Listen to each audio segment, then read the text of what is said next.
પ્રભુ ઈસુ ખ્રિસ્તના નામમાં આપ સર્વને પ્રેમી સલામ. ગીત શાસ્ત્ર 62 એમાં 1-12 કલમો છે અને ફરીને એકવાર આ ગીત પણ દાઉદે રચેલું ગીત છે.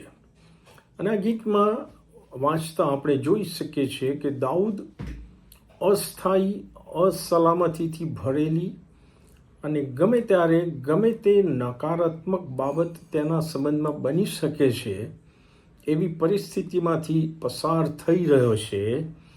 અને એ હવે પોતાની સાથે આ પરિસ્થિતિમાં જે વાતચીત કરે છે એ આમાં લખવામાં આવ્યું છે. ગીતશાસ્ત્ર 62 3 અને 4 કલમે એ લખે છે કે જે માણસ નમી ગયેલી ભીંત કે ખસી ગયેલી વાડ જેવો છે તેને મારી નાખો અને તમે સર્વ ક્યાં સુધી તેના પર ચડાઈ કરશો. તેઓ તેને તેના શ્રેષ્ઠ પદ પરથી ઉથલાવી પાડવાને કેવળ મસલત કરે છે. તેઓ જૂઠથી અરખાય છે અને તેઓ મોઢેથી આશીર્વાદ ઉચ્ચરે છે પણ મનથી શાપ આપે છે.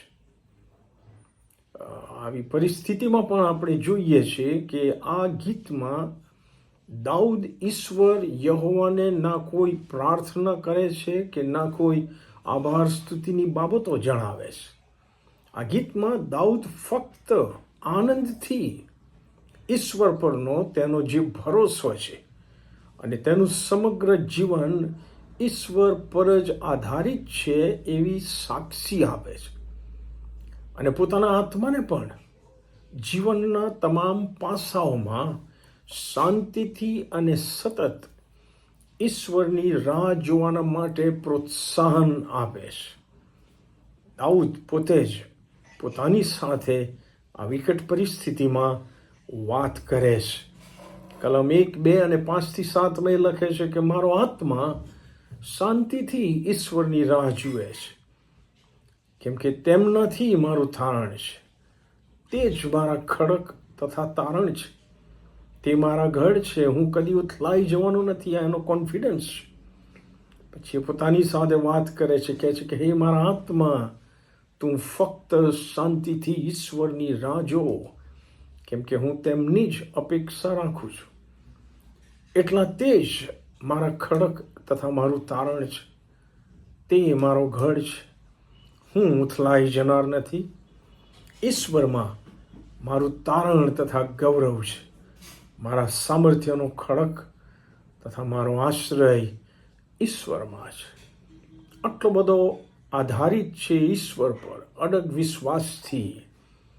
તેથી એ ગમે તે પરિસ્થિતિમાં શાંતિથી ધીરજ રાખીને ઈશ્વરની સહાયની રાહ જુએ છે.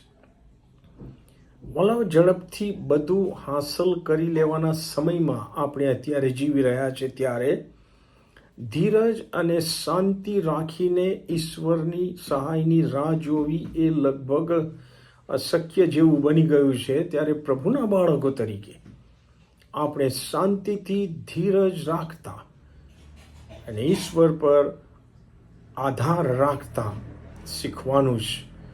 અને પોતાની જાતને પણ આપણે ઉત્તેજન આપવાનું છે કે હે મારા આત્મા તું ફક્ત શાંતિથી ઈશ્વરની રાહ જો કેમ કે તારા સામર્થ્યનો ખડક તથા તારો આશ્રય કેવળ ઈશ્વરમાં જ છે. આમેન.